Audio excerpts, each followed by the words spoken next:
Maybe you've had an experience like me, in the world of the before times. Have you ever been driving or walking somewhere, and your mind starts to wander? You start thinking about what you're going to do after work, or maybe about the philosophical implications of whether a hot dog is a sandwich or a taco. And then, all of a sudden, something catches your attention, and you wake up. And you realize you've traveled a long way, but all this time you weren't really aware of where you were going. You were moving, but not conscious of it. And immediately you start to panic. How did I get here? And where was I going? So that brings us to now. 2020 so far has been a crazy year.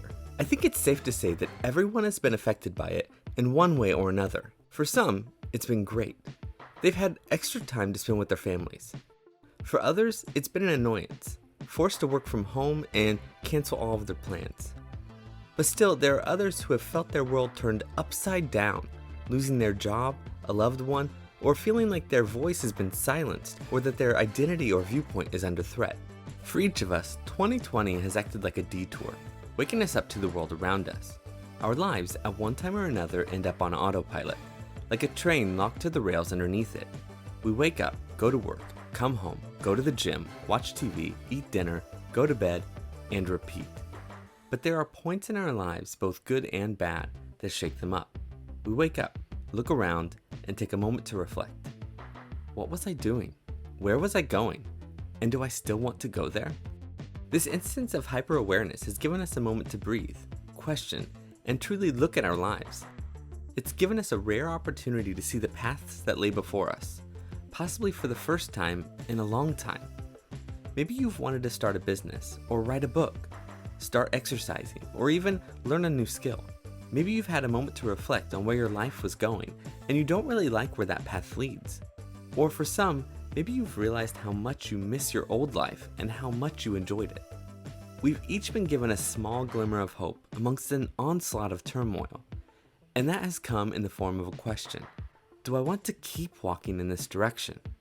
Or do I want to explore something else? The truth is, once we've established a routine, it becomes difficult to break out of it.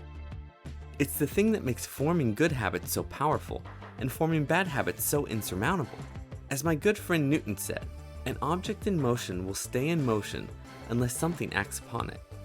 This momentum to keep doing the same thing is powerful, which is why these turbulent points in time when our life's momentum is interrupted are both important and scary. We run the risk of losing the good habits we've established, but we also have the opportunity to redefine ourselves.